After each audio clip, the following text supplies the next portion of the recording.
Hey there folks, how are you? Hope everybody's doing great. Today's video, I'm not sure how many of you will find this useful or, whatever, but basically it just seems worth uploading, because even if like months from now, years from now, somebody in the game is doing this and they stumble across this video, then yay, so try to think about those people, as opposed to everybody else who's probably already done it. But basically, I decided recently, I was buckling down on a little Ramantu missions. So I'm basically done, just waiting for CBC, obviously, on Mr. Gomlock Skyhide. And then, this will fill in at that time. But I just did the one where you have to beat every secret room on hard on a rotation. So, like I said, I just figured I will upload my playthroughs of all the rooms, and if this helps literally anybody at all, I'll call it a win. It's not going to be a full guide. Like a lot of my videos are complete walkthrough guides. But the thing about this one is like it's like the Ramantu missions, right? Like this isn't this isn't like beginner content. It's like you've been playing for a while.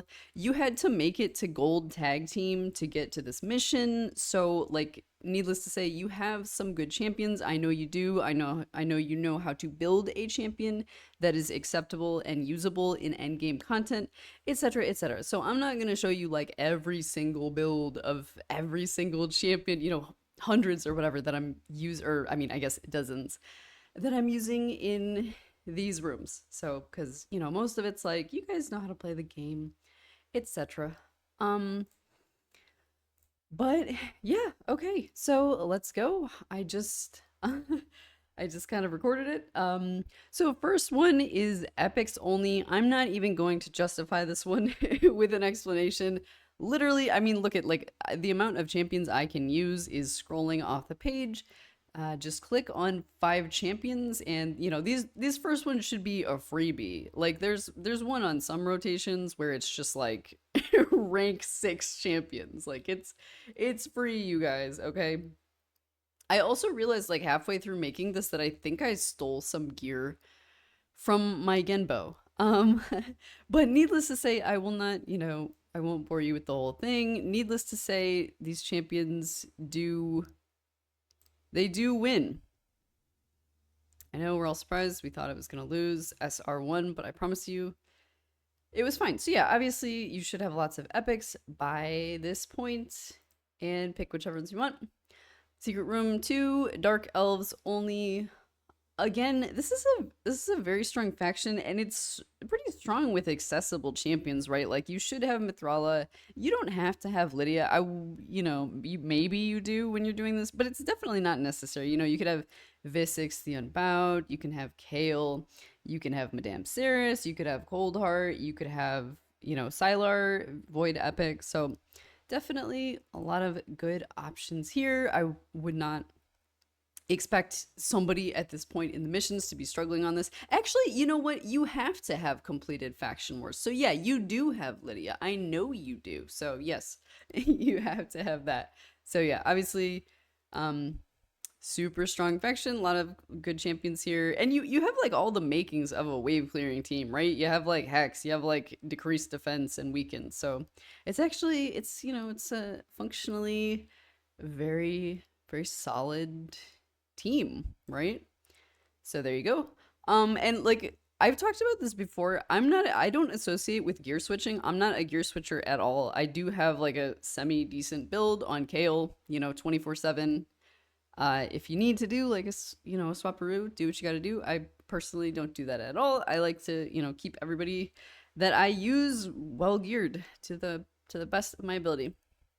So let's go to Secret Room 3, which is defense champions only. I am using a bunch of Legos and a mythical, but if you look at the champions, like it's really not necessary, right? Like there's so look at how many strong epics you have. You have like Grush the Mangler, God Seeker. This is Duck the Pierce. This is White Dryad Nia, Skull Crusher, Seeker, like Vergus. There's a ton of good champions, so you're gonna be fine. Look, I even have shield guard, armor guard, like, you know, rosin, scarhide. Like, this goes on for days. Lots of accessible champs. I think the one that usually gives most people the trouble is like the reflect damage on the war chief. But yeah, I don't know. So, you know, try to keep that in mind. That's all I can say, I guess. Or did they change his kit? Is that why it's not a problem anymore? I don't even remember. But yeah, so that would be my incredible advice about that one. But again, it's only Secret Room through 3. That should be pretty chill. Secret Room 4, Epic Lizards. I remember looking at this like years ago and being like, I'll never have enough Epic Lizards. And you know what? I still don't. This is Ox the Remember. This is Venomage. This is a level 50, not even fully ascended Broadmar, who maybe has some gear, like that went through Faction Wars or whatever. Nobody else is leveled. Really does not matter. You have everything you need. I would not be surprised if like Venomage could solo, but yeah. So this one does take a while, but you know, it works. If you have more than 2 epic lizards, like you're doing better than I am. That's all I can say. So yeah, I think he must have some gear that I, you know, had on him when I was running through Faction Wars. So this is obviously going to be one of the lengthier ones, so I will not bore you with that one. But yeah, Venomage, amazing champion. Ox Remember, amazing champion. I'm a fan of the Lizardmen. All right. So we're coming up to one of the ones that might actually give you trouble. So Secret Room 5 is Rare Attack. This is the only one out of any of them that I actually bothered to manual. But you can see, even with me manualing, it's like, it's not really that difficult, I guess. Like I said, I keep a good build on Kale at all the times. This is a clan boss build for Eris, so what does that mean? I think she has like 220 speed, and she is in full attack nuker gear, because, you know, it's like, it's an unkillable team, so there's no worry of her dying. Frozen Banshee, Cold Heart.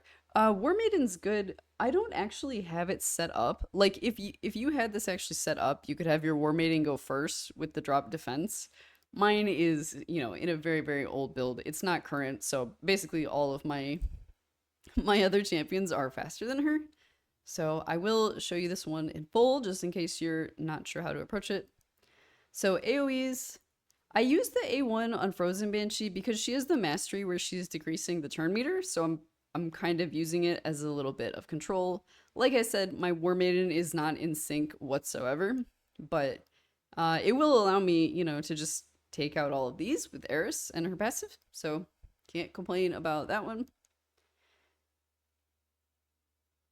You know, Heartseeker, whoever you feel is like the biggest threat. I'm pretty sure that dude has AoE. That's why I did that. Again, using the Frozen Banshee as like a little bit of turn meter control. War Maiden, you know, she's not really built. Just, you know, try to take out who you feel are the threats. The Cold Hearts will do AoE.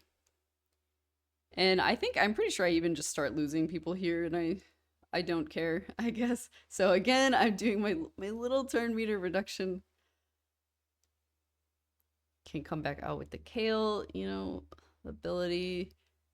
Fortunately, you know, in my experience, that they, you know, even though she uses her AoE, it doesn't really do enough damage to actually kill anybody. So the threat level is pretty low. Honestly, I thought this would be way more challenging. I was like shocked that I just did it like easily first try. So hopefully the same experience happens to you. Can use the AoE again. Again, my tiny bit of like turn meter control. I've got it all planned out. Got that again. Yeah, so that guy, yeah, that AoE is a little scary. You can use that to, you know, full drain the turn meter, stop somebody from doing something. So much thinking. My brain working hard here. that kind of hurts, but again, it's not enough to like kill people. We do have a little baby cleanse. And we're basically good, right? Like that's gonna kill a few people. That's gonna kill a few people. And yeah. Yay. Probably KO the superstar. Definitely KO the superstar. Alright, so Secret Room 6 is support champs, quotation marks. As you can see, there are a lot of really good champions that you might not necessarily associate as being support. Like, for example, Seer is a support. She does have a buff, I guess so. Yeah, but I mean, you know, mythicals and Legos aside, there are absolutely no shortage of epics to do this room.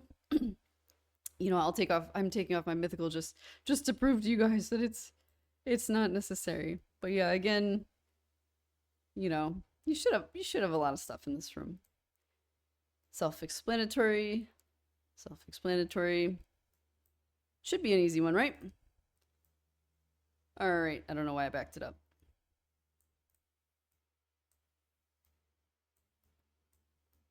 Sorry. Oh wait. That's the room we want. I'm getting lost in the sauce. Okay, so Secret Room 7 is High Elves. Did I forget to put a nice little... No, we're good. Alright, so High Elves. This is a strong faction, at least in my opinion. This was actually the first faction that I beat the boss in Faction Wars. So even though I haven't like leveled a lot of them, there are a ton of good champions. You know, I don't know how long you guys have been playing. Deliana was a freebie. This guy's really good. Ambassador Lethalin. He can place taunt on somebody, so you can kind of direct all the damage to one person, and it does default to leader, so just put that person in the first slot. Vergus has like amazing sustain, particularly single target. Like this and this could solo this room easily, or duo it rather. And then I've got like Royal Guard, but you know, again, there's Eris, there's Apothecary, you know, lots of good champions here. There's like Skiramis down there. Shouldn't be any issues. Also, I think Deliana is like amazing in these kinds of rooms, and Curse City, I have her in Sunset. I will not apologize for this opinion. She's insane in rooms, even if not that crazy overall. So I don't have any like super big damage dealers. So again, this will take some time. We actually start losing people. Like Neldor is pretty squishy.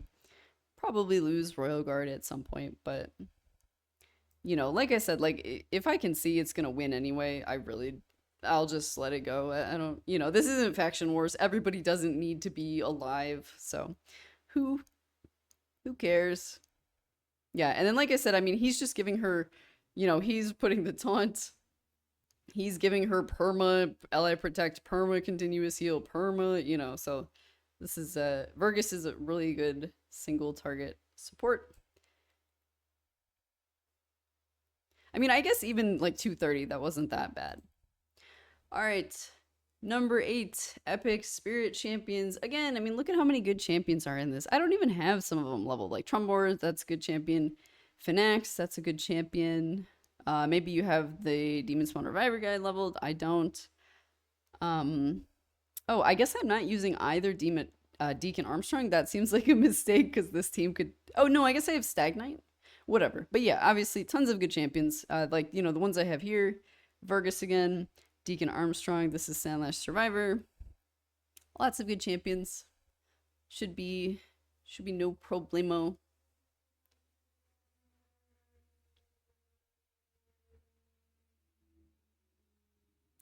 And yeah, I mean, probably most of the damage from Magnar.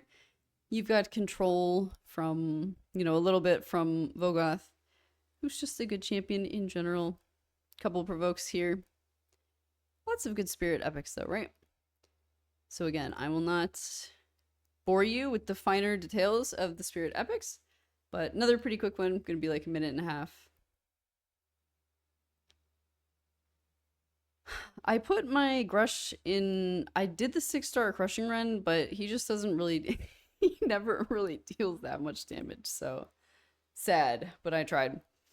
Secret Room 9 is the Diamonds, the Demon Spawns. you know, what to say, what to say. As you know, again, you've got your Magnar. You could have like Skimfo, Stretch Star, Blood Twin. Everybody should have him. I guess I've got Fellhound here. Allure, some people that you might have leveled from some other areas of the game. You definitely don't need like Hefrak. That's not a necessity. Oh yeah, and also during this fight, for some reason my Hefrak's AI was really weird, but again, I didn't correct it because like, you know, we were still gonna win. So I don't know. Like he didn't self buff there. So it wasn't really that great. And yeah, I don't really know what's yeah. So then now he's just all out of whack with the self buff and yeah, but I digress. And then like yeah, it kind of started getting weird because we started getting bombed, and then Hefrak died. But again, you know, I'm a ride or die. Like this is fine as far as I'm concerned. But yeah, I don't know. Like his AI is usually pretty good, at least in my experience. We're all getting bombed again because Hefrek's still being a weirdo. Wait, I thought he died. Did I make that up? Did he not actually die? Clearly not, because there's no reviver in town. The demons have struggled through it. Fantastic. But some pretty good demons. I'm sure you have like some Legos that I don't have. Number 10, HP, you know, lots of good stuff here. Like look at how much stuff I could have used. Look at the epics. You've got like Husk, you've got like Wood Painted, you've got Magnar for like the 8th room in a row, you've got Volgoth. That's Miscreated Monster. I mean, even the rares, like Gnarlhorn is good, Gear Grinder is good. So if you don't have the Legos, and God forbid, the Mythicals should be fine. Oh, I guess I'm taking out the Mythical just for you guys. And swapping those so we get the Aura. Perfect. Again, Deliana is great in these rooms. I will not apologize for this statement. That first round can be like I definitely remember struggling on it a bit in the past because Hackhorn has like a huge like cleanse and heal, so you know, like if you kind of didn't just kill everybody there, it can be a bit more annoying, but what are you gonna do? Huge stun from the stun set. It's actually crazy. Oh wait, no, sorry, it's the Magnar interacting with the HP burn, right? Don't get to see that very often, you know, because usually you want it to hit twice, so you don't want them to be. All right, so I'm gonna close out this room.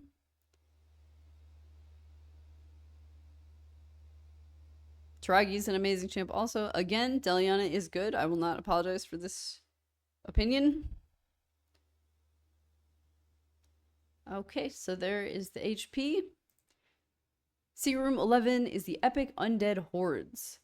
Once again, there are quite a few decent epics that I hope you have, and I hope you have leveled. Like, for example, Mausoleum Mage is really good. Vogoth, we've used in so many rooms by now. Husk is here. And then this is a Seeker built for Clan Boss, so he is built like full damage, does quite a bit of damage. So again, this is going to be like one of those slower ones, but like, I mean, look at how many buffs and how much control. So it's kind of just one of those ones where like there's not really any danger of anything going wrong. And then yeah, the second Seeker's not built. So a little bit slow, like, you know, it took us like 20 seconds to even kill one person, but you know, we've got multiple provokes. Geez, we've got what, 1, 2, 3 provokes? Yeah, we've got literally 3 provokes, so tons of control. I will not bore you with the entirety of that one. As far as what the enemies do, there's nothing really crazy as far as I can remember. You know, if you're controlling it yourself, you might want to take out the revivers first. There's like some gore grabs in there. So again, we'll just kind of flip through. It's a bit of a slow burn there.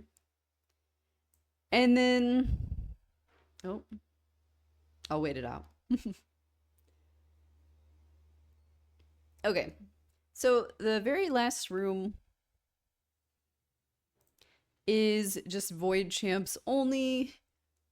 you know, what can you really say about this one? Again, if you're here in the missions, you should even have stuff like Lydia. You should have Mithrala. I hope you've pulled like a halfway decent Void Lego by now. I mean, you've got your Carl. So yeah, even just in terms of completely accessible champions that I know you have, you could have your Carl, Visix, Mithrala, Lydia, and someone else. And that would be like a full team of completely accessible Void champions. You know, you don't have to have the Tauruses and the Siffies and the whatever else of the world. I guess I'm making it slightly more accessible here. I don't know. I'm silly, but yeah, should be a pretty easy one. Yeah, I mean, you know, good rares even, Cold Heart Bellower, things of this nature. Hegemon didn't land anything, sadness. Oh yeah, and then of course you've got your Seer, so if all else fails, I hope you haven't made it this far without her, but yeah. And again, I'm not setting up like a preset. I'm not controlling this. It's just whatever happens, happens. We'll get there eventually. All right, but again, you know, no need to bore you guys with that one. But so we'll close it out with the Void champions. Oh, it's at the end. All right, that makes sense. So yeah, close it out with the Void champions. I think all in all, it's really like I thought that one would be much more difficult, at least for my roster. And I don't know, I feel like just kind of in general, this seems like the easiest rotation. Cause I mean, I think there's still one of the rotations where I don't do like multiple of them. I don't know which one it is offhand. Didn't bother to look it up, but yeah. So at least in my opinion, this one's the easiest. I thought that rare room would be harder, but it really kind of wasn't. So okay, well, like I said, you guys, I'm not sure how many people that you know need this at this point, but hey, if you're here, as always, thank you so much for taking the time to watch the video, and you guys take care of yourselves. Goodbye.